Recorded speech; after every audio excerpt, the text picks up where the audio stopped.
السلام علیکم۔ ساری دنیا کے اندر حالات اگر ہم دیکھیں تو بڑی تیزی کے ساتھ تبدیل ہوتے جا رہے ہیں، خصوصاً یورپین کنٹریز کے اندر اسپین، اٹلی، فرانس، یو کے، یہاں پر فلسطین کو لے کر کے احتجاج چل رہے ہیں، حکومتی پالیسیز کو لے کر کے احتجاج ہو رہے ہیں۔ افریقن کنٹریز میں اگر چلے جائیں تو موروکو ہے، آپ کا افریقن کنٹریز ہیں بہت سارے ایسے جہاں پر جو ہے وہ احتجاج ہو رہے ہیں اور پرتشدد احتجاج ہو رہے ہیں، یہاں تک کہ کئی سارے لوگ جو ہیں وہ اس میں مارے گئے ہیں۔ اسی طریقے سے اگر ہم پاکستان اور انڈیا کی طرف دیکھیں تو وہاں پر بھی احتجاج ہو رہے ہیں۔ پاکستان میں کشمیر میں بڑا خطرناک احتجاج چل رہا ہے، اسی طرح انڈیا کے اندر بھی بڑا احتجاج چل رہا ہے۔ تو یہ ساری چیزیں مسلسل ہو رہی ہیں۔ اب اگر ان حالات میں ہم دیکھیں تو جنگ جو ہے وہ نظر آتا ہے کہ کافی تھوڑی بہت تھمی ہوئی ہے، اور ساری دنیا کے اندر جو ہے وہ جنگیں تھمتی ہوئی نظر آ رہی ہیں۔ جیسے کہ اگر ہم دیکھیں غزہ کا معاملہ، تو وہاں پر ابھی ٹرمپ نے ایک پلان لانچ کیا اور اس کے بعد اس نے کہا کہ حماس جو ہے وہ اس کو ایکسیپٹ کرے، تو حماس نے بھی ایک اپنی طرف سے اسے ایکسیپٹ کرنے کا کہا ہے، مگر اپنی شرائط کے اوپر۔ چند شرائط جو ہیں انہوں نے اپنی رکھی ہیں، ٹرمپ کے پلان کو انہوں نے بھی ویلکم کیا ہے۔ پاکستان نے بھی اسی پلان کا جو ہے وہ کہا تھا کہ یہ پلان جو ہے وہ ایکسیپٹ ہونا چاہیے اور اس پر جو ہے وہ کوئی نہ کوئی حل نکلے۔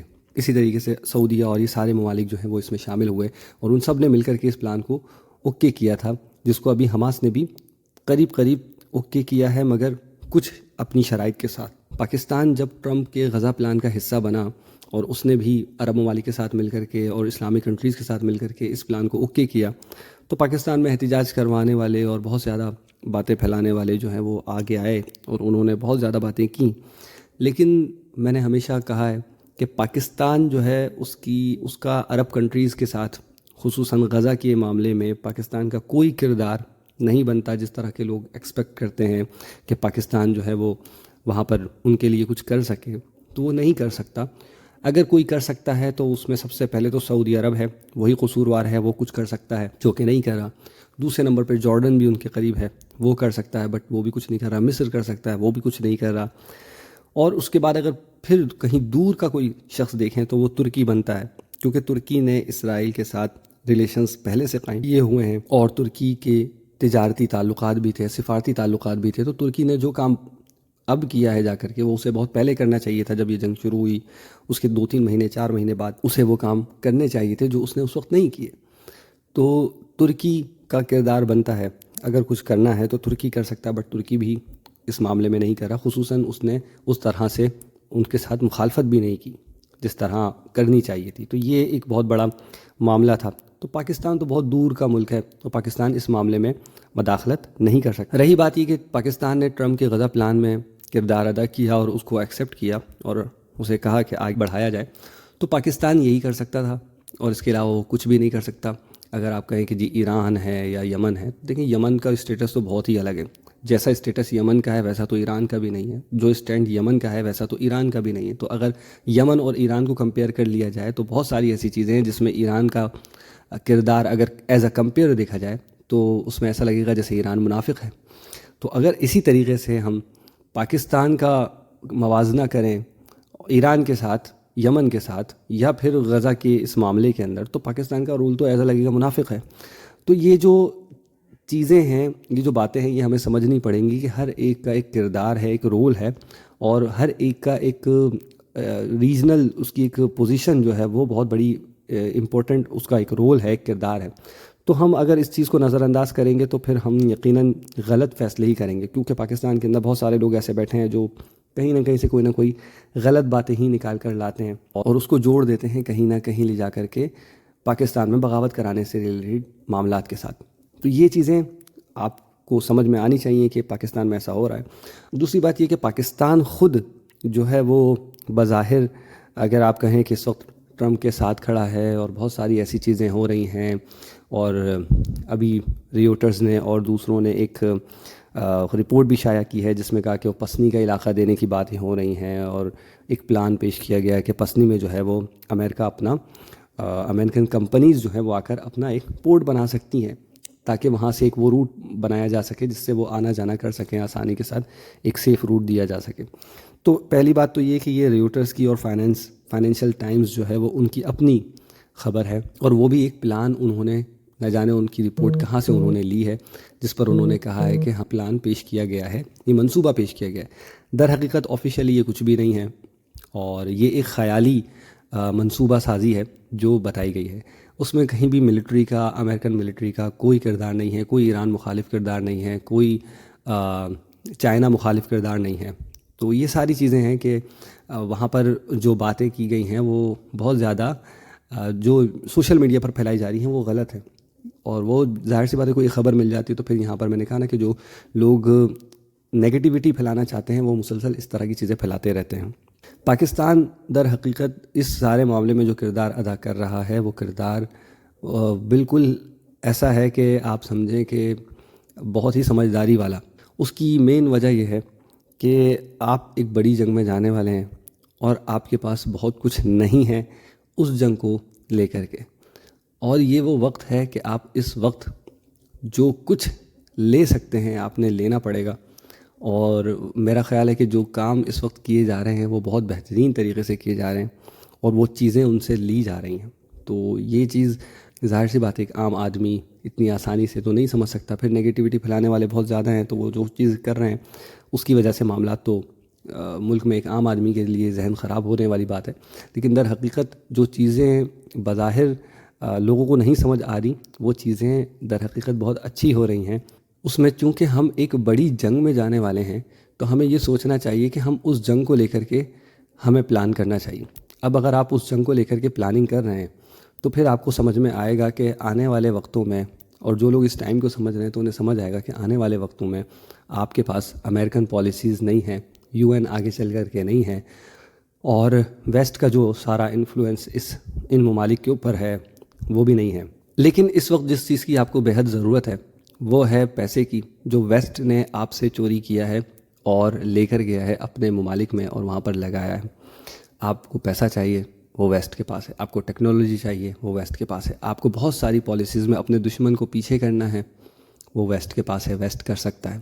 تو اگر آپ کسی بھی طریقے سے ویسٹ کو بیوقوف بنائیں کچھ بھی کر کے تو آپ ویسٹ سے بہت ساری چیزیں حاصل کر سکتے ہیں، جو کہ آپ کر رہے ہیں. کیونکہ آپ یہ بھی جانتے ہیں کہ یہاں پر ویسٹ ہی کی انویسٹمنٹ ہے جس کے نتیجے میں یہاں پر دہشت گردی ہے اور بہت ساری ایسی چیزیں جو اس وقت ہو رہی ہیں اس میں ویسٹ کا ہی کردار ہے. تو اگر ویسٹ آپ کے ساتھ مل جائے ایک بڑے دشمن کے مقابلے میں جو آپ کا بھی ہے اور ویسٹ کا بھی ہے، انڈیا کی بات کر رہا ہوں، تو اس میں یقیناً کہیں نہ کہیں وہ آپ کا ساتھ دیں گے اور اس کا نتیجہ یہ نکلے گا کہ آنے والے حالات میں آپ کا سروائیول جو ہے وہ کافی بہتر ہو سکتا ہے، کافی آسان ہو سکتا ہے. تو یہ چیزیں جو اس وقت ہو رہی ہیں وہ عام آدمی کی سمجھ سے باہر ہے. پاکستان کا کردار میں نے پہلے ہی کہا کہ سمجھنا بڑا مشکل ہے. اور پاکستان جو ہے وہ اگر آپ ماضی اٹھا کر کے دیکھ لیں تو پاکستان رشیا کے خلاف جنگ میں گیا اور اس کے بعد جو ہے وہ پاکستان نیوکلیئر پاور بن کر کے ابھرا. اسی طریقے سے پاکستان افغانستان کی جنگ میں اگر گیا تو پاکستان سروائیو کر کے نکلا جو سینکشنز لگے تھے نیوکلیئر پاور بننے کے بعد. اب اگر کوئی کہے کہ جی اب اپنی بقا کے لیے جو ہے وہ یہ جنگیں چھیڑی گئیں یا جنگیں چھڑوا دی گئیں، تو ایسا نہیں ہے. وہ جنگیں تو آلریڈی ہونے والی تھی، افغانستان پر وہ جنگ مسلط ہونی ہی ہونی تھی. کیونکہ جس طرح کے حالات تھے اور طالبان کے ہاتھ میں حکومت تھی، کیونکہ امریکہ جو ہے وہ اسلامک شدت پسندوں کے ہاتھ میں حکومتیں نہیں دینا چاہتا تھا، اسی وجہ سے وہ حکومت جانی ہی جانی تھی اور اس پر حملہ ہونا ہی ہونا تھا. نتیجہ یہی تھا کہ امریکہ نے آ کر افغانستان میں بیٹھنا تھا، چاہے آپ کی مرضی سے چاہے آپ کی ناخوشی سے. لیکن اس میں یہ فائدہ ہوا، افغانستان کو بھی یہ فائدہ ہوا کہ اگر پاکستان نے، کہتے ہیں لوگ کہ پاکستان نے اڈے دیے اور بہت ساری چیزیں کیں، تو وہ تو اسے دینی تھی، اپنی خوشی سے دیتا یا ناخوشی سے دیتا، مگر دینے پڑتے اس کو. مگر افغانیوں کو یہاں پر بہت ساری چیزیں میسر آئیں، بہت ساری جگہیں ملی، بہت ساری چیزیں ان کو فائدہ ملا یہاں پر. دوسری بات یہ کہ امریکہ آیا تو صحیح اور جنگ بھی اس نے 20 سال تک کی، لیکن اس جنگ میں وہ کامیاب نہیں ہو سکا اور اس کا صحرا بھی پاکستان کو جاتا ہے. کیونکہ پاکستان نے طالبان کے ساتھ مل کر کے امریکہ کو بھی یہاں سے ختم کرنے میں بڑا کردار ادا کیا. امریکہ کی پالیسی کو بالکل یہاں پر نافذ ہونے نہیں دیا، کیونکہ پاکستان کو بھی امریکہ سے خطرہ ہے، تو اس لیے پاکستان نے یہ کام کیا. اور یہ بات سب اچھی طریقے سے جانتے ہیں کہ کس طریقے سے یہ کام ہوا ہے. اس میں ایران کا بھی کردار تھا، ایران اور پاکستان دونوں نے مل کر کے یہ کام انجام دیا ہے. اور قاسم سلیمانی اس میں بڑا رول ادا کیا قاسم سلیمانی صاحب نے. اور اس بات کو جو لوگ ہیں، جو ملٹری کے جو لوگ ہیں، وہ اچھی طریقے سے جانتے ہیں. آج بھی مرزا اسلم بیگ جو ہیں، جنرل مرزا اسلم بیگ، وہ کہتے ہیں کہ وہ ہمارے جب قاسم سلیمانی شہید ہوئے تھے تو انہوں نے کہا تھا کہ ہمارا ایک سپاہی، ہمارا ایک مجاہد جو ہے وہ شہید ہوا ہے۔ تو یہ چیزیں ہیں کہ انہوں نے مل کر کے کام کیا تھا۔ پاکستان کا کردار کو سمجھنا بڑا ہی مشکل کام ہے۔ پاکستان بعد میں سمجھ میں آئے گا کہ کیا ہوا اور کیسے ہوا، جب کتابیں لکھی جائیں گی تب پتہ چلے گا۔ بہت ساری چیزیں جو ہیں وہ کرنی پڑتی ہیں۔ آپریشن سندور 2 کی باتیں ہو رہی ہیں، جو کہ میرے خیال سے سپٹمبر 2025 سے، یعنی کہ ابھی جو پچھلا مہینہ گزر گیا، اس میں اس کی 10 تاریخ سے پہلے ہو جانا چاہیے تھا، بٹ وہ نہیں ہوا۔ اور اس کا ٹائم جو ہے وہ سب سے بہترین ٹائم تو وہی تھا کہ اس ٹائم پر یہ آپریشن شروع ہو جاتا، مگر وہ کچھ باتیں ایسی ہوتی ہیں جس کی وجہ سے وہ رک گیا۔ خصوصاً بارشیں ہو گئیں، پھر سیلاب آ گئے۔ پاکستان کے لیے سب سے زیادہ مسائل کریٹ ہوئے، انڈیا کو اس میں بڑا فائدہ بھی رہا اور نقصان بھی رہا، کیونکہ انڈیا میں بھی بہت نقصان ہوا ہے، لیکن پاکستانی زمین پر پانی چھوڑ کر کے انڈیا کو بہت زیادہ فائدہ ملا۔ تو وہ جنگ کر کے اس ٹائم پر اس چیز کو اچیو نہیں کر سکتا تھا، الٹا بدنامی لینی پڑتی ساری دنیا کی۔ تو یہ ایک ایڈوانٹیج مل گیا کہ یہ جنگ نہیں ہو سکی۔ اس کے علاوہ کچھ اور بھی چیزیں ایسی تھیں جو ہونی تھیں، وہ پینڈنگ چلی گئیں بہت ساری باتوں کی وجوہات سے، تو یہ آپریشن نہیں ہو سکا۔ لیکن آپریشن سندور 2 جو جنگ ہے پاکستان اور انڈیا کی، اس کا جو سیکنڈ راؤنڈ ہے وہ لازمی ہونا ہے، اور وہ ہو جانا چاہیے، اور وہ لازمی ہونا چاہیے دسمبر سے پہلے ہر صورت ہونا چاہیے۔ اگر وہ نہیں ہوتا تو یہ سمجھیں کہ آپ اور ہم سب کے لیے، خصوصاً پاکستانیوں کے لیے، خصوصاً انڈینز کے لیے، یہ کافی مشکل کا باعث ہوگا۔ اب اس کی وجہ یہ ہے کہ میں یہ کیوں کہہ رہا ہوں کہ یہ لازمی آپریشن، یہ جو وار ہے سیکنڈ راؤنڈ، یہ ہونا چاہیے، کہ ہم اگر اس سیکنڈ راؤنڈ کو اسکپ کر جاتے ہیں تو پھر ہم ڈائریکٹلی داخل ہوں گے تھرڈ راؤنڈ کے اندر مارچ 2026 کے قریب یا اس کے بعد۔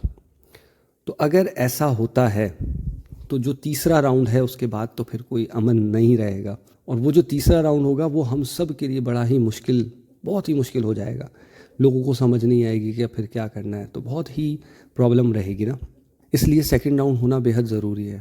اس سے یہ ایک ایڈوانٹیج عوام کو، لوگوں کو رہے گا کہ وہ لوگ سمجھ سکیں گے کہ ہم نے کیا کرنا ہے اور دنیا کس طرف جا رہی ہے، سیکھنے کا موقع ملے گا۔ جیسے کہ اگر ہم دیکھیں تو یمن والے ہیں، جنگ لڑ کے وہ سیکھ گئے ہیں سروائیو کرنا۔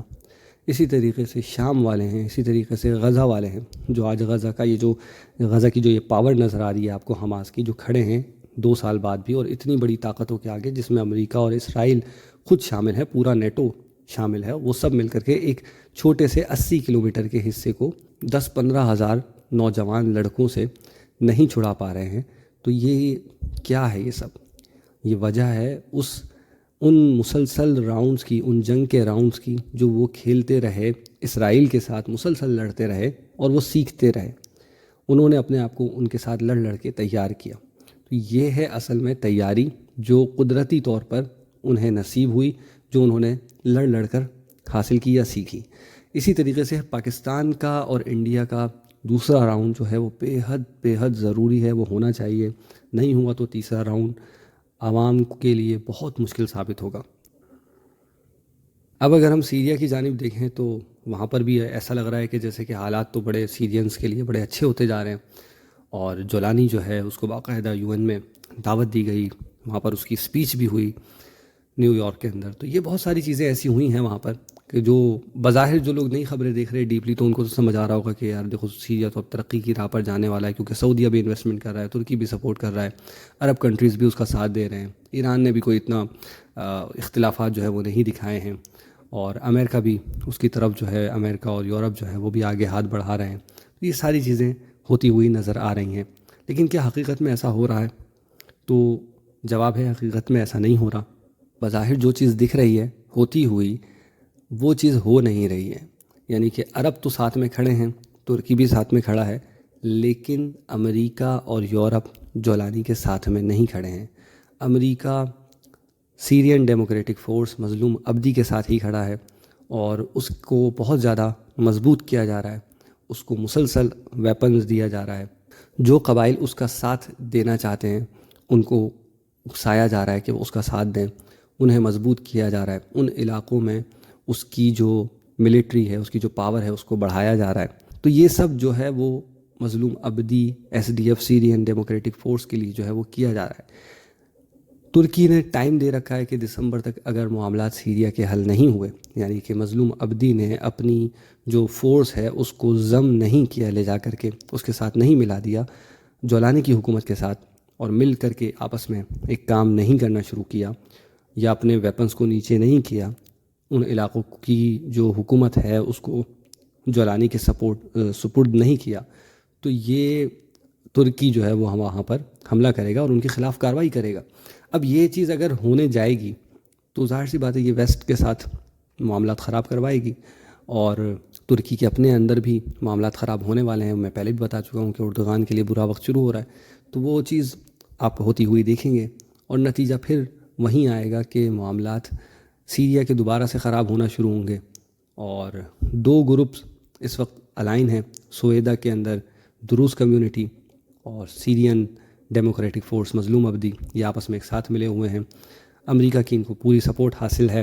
اگر ہم کہیں کہ ویسٹ کا غلام اگر کوئی وہاں موجود ہے تو مظلوم ابدی ہے، اس کے گلے میں اگر سلیب لٹک رہی ہے تو وہ ویسٹ کی لٹک رہی ہے، اور اس کے پاس ایک پاور ہے، اس کے پیچھے جو سپورٹ ہے وہ پوری کی پوری ویسٹ کی ہے، امریکہ کی ہے۔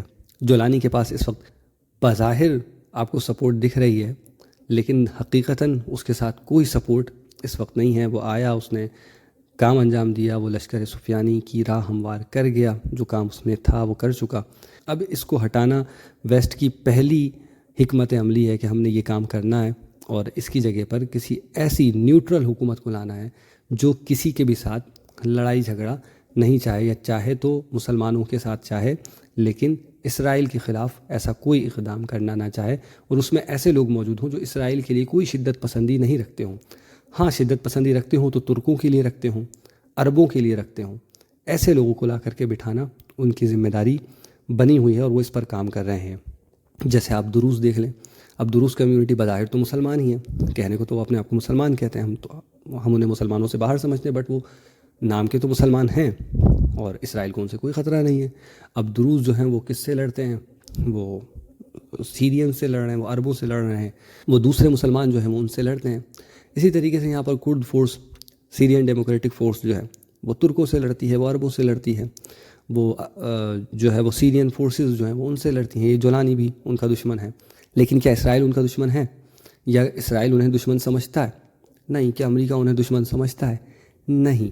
تو یہ بات وہی ہے کہ جو بتایا گیا ہے آخری وقتوں کے حوالے سے، کہ ایسے شخص کی حکومت آئے گی کہ جو ویسٹ کا غلام ہوگا، اور جو ہرقل رومی ہوگا وہ اس کے سرداروں کی اطاعت کرے گا، ان کی بات مان لے گا، اور اس کے گلے میں جو ہے وہ سلیب لٹک رہی ہوگی۔ تو یہ ساری باتیں اشارہ کرتی ہیں کہ ایسی حکومت آئے گی جو ویسٹ کی غلام ہوگی، اور بالکل ایک لبرل قسم کی جو ہے وہ حکومت ہوگی، جو آزادی پسند ایک حکومت ہوگی، اور اسرائیل کو جو ہے وہ سیف ماحول جو ہے وہ دے گی۔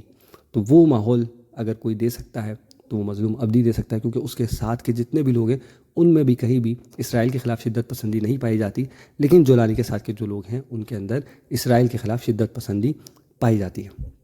یہ سب سے بڑی وجہ ہے کہ سیریا کے اندر حکومت ان قریب آپ تبدیل ہوتی ہوئی دیکھ لیں گے، اور اس کے اوپر کام ہو رہا ہے۔ پھر ہم روایتیں اٹھا کر کے اگر دیکھ لیں تو ہمیں تمام روایتوں میں جو نشانیاں ملتی ہیں بظاہر وہ ساری کی ساری آج ہمیں پوری ہوتی ہوئی نظر آ رہی ہیں، اور بالکل ایز اٹ از جیسے ملکوں میں احتجاج ہو رہے ہیں، ہر حکومت کے خلاف لوگ اٹھ کھڑے ہوئے ہیں، فتنے کثرت سے ہو رہے ہیں، لوگوں کو سمجھ نہیں آ رہی کہ کیا بولنا ہے، کیا نہیں بولنا ہے، کیا کرنا ہے، کس کی طرف جانا ہے، کس کی طرف نہیں جانا ہے، یہ ہمیں سمجھ میں نہیں آ پا رہی اس طرح کی چیزیں۔ اور سیریا سے ریلیٹڈ اگر ہم دیکھ لیں تو سیریا کے اندر جتنے بھی معاملات ہیں وہ سب کے سب ویسے ہی بنے ہوئے ہیں جیسے کہ روایتوں میں بتائے گئے ہیں۔ اب ہم بہت ہی چند قدم کی دوری پر رہ گئے ہیں، اور وہ عنقریب ہم ہوتا ہوا جب دیکھ لیں گے تب لوگوں کو شاید تب یقین آ جائے، شاید ابھی نہ آ رہا ہو، اس وقت یقین آ جائے گا کہ جب حالات کو وہ اسی طرف مڑتا ہوا اپنی آنکھوں سے دیکھیں گے، اس دن انہیں سمجھ میں آ جائے گی کہ در حقیقت کس طرح سے چیزیں مڑ رہی ہیں، پاکستان کے حوالے سے بھی اور سیریا کے حوالے سے بھی۔ ایران اسرائیل کی جنگ پر بات نہیں کی، ایران اسرائیل کی جو جنگ ہے وہ بھی ہونے والی ہے، اور اس بار جو جنگ ہوگی اس میں تہران کے لیے بہت مشکلات ہیں. تہران کے تباہ ہونے والی جو روایتیں بتائی گئی ہیں کہ تہران تباہ ہوگا، سو وہ تہران تباہ ہونے کے قریب ہوگا. یعنی کہ جو حال آپ دیکھ رہے ہیں غزہ کا، سیم ایسا ہی کچھ حال جو ہے وہ تہران کا بنا دیا جائے گا کہ تہران کے اندر بلڈنگز اور تہران کو چٹیل میدان اگر آپ کہہ لیں تو اس طرح بنانے کی کوشش کی جائے گی. اور تہران بہت بڑے لیول پر جو ہے وہ تہران میں تباہی ہوگی. یہ جب جنگ شروع ہوگی تب لوگوں کو اندازہ ہو جائے گا کہ کیا ہو رہا ہے. ایران جو ہے وہ بظاہر کمزور پڑے گا. اسی طریقے سے بہت سارے اسلامک ممالک، میں نے تو پہلے ہی آپ سے بتایا نا کہ ہم جنگ خندق میں ہیں، ہم محصور ہو چکے ہیں. 2024 میں نے آپ سے کہا تھا کہ ہم اب جنگ خندق میں جا رہے ہیں جون 2024 میں، کہ اب یہ جو 2.5 سال کا عرصہ ہے تو اس میں ایسا ہی ہوگا، اور اس میں بھی اب 13 مہینے باقی رہ گئے. تو ہم جنگ خندق میں محصور ہوئے میں ہم ابھی کچھ بھی نہیں کر سکتے. ابھی جو بھی ہوگا وہ بدترین فیز جو اس ٹائم پیریڈ کا ہے وہ شروع ہو رہا ہے. اس میں بہت سارے مسلم کنٹریز جو ہیں وہ بہت زیادہ برے حالات میں چلے جائیں گے. اگر کوئی سمجھتا ہے کہ مسلمانوں کے پاس کوئی پاور ہے، کوئی طاقت ہے جو موجود ہے جس میں مسلمان کچھ کر سکتے ہیں، تو وہ ساری طاقتیں ختم ہوتی ہوئی نظر آئیں گی، اور بہت بڑے لیول پر ختم ہوتی ہوئی نظر آئیں گی کہ طاقتیں سمجھے رہی نہیں. اس طرح کے حالات ہو جائیں گے. اور اس کے بعد پھر جب یہ جو 13 مہینے جب ہم گزر رہے ہوں گے، جب اینڈ ہو رہے ہوں گے، تو اس کے بعد آپ کو پھر طاقتیں کہیں نہ کہیں جمع ہوتی ہوئی نظر آئیں گی. اور اس کے بعد پھر معاملات دوسری طرف جائیں گے، جو کہ معجزاتی طور پر چیزیں ہونی ہیں، وہ اس طرح سے پھر چیزیں ہو رہی ہوں گی جو آج انسان کی سمجھ سے میں سمجھتا ہوں کہ باہر ہے کہ اس کو سمجھایا کیسے جا سکے، کیونکہ آج ٹیکنالوجی اور پاورز اتنی ہیں. تو دشمن آپس میں لڑ کر کے جب ختم ہو رہے ہوں گے، اس وقت وہ معاملات خود بخود قدرت کی طرف سے انجام پا رہے ہوں گے، جس میں دشمن چاہ کر کے بھی کچھ نہیں کر سکے گا. اللہ سے دعا ہے کہ اللہ تعالیٰ امام مہدی علیہ السلام کا ساتھ نصیب فرمائے، ہمیں ان کے دشمنوں سے دور فرمائے اور ان کے ساتھیوں میں شامل فرمائے، اور ان حالات میں جو کچھ بھی ہو رہا ہے اسے سمجھنے کی توفیق عطا فرمائے. السلام علیکم.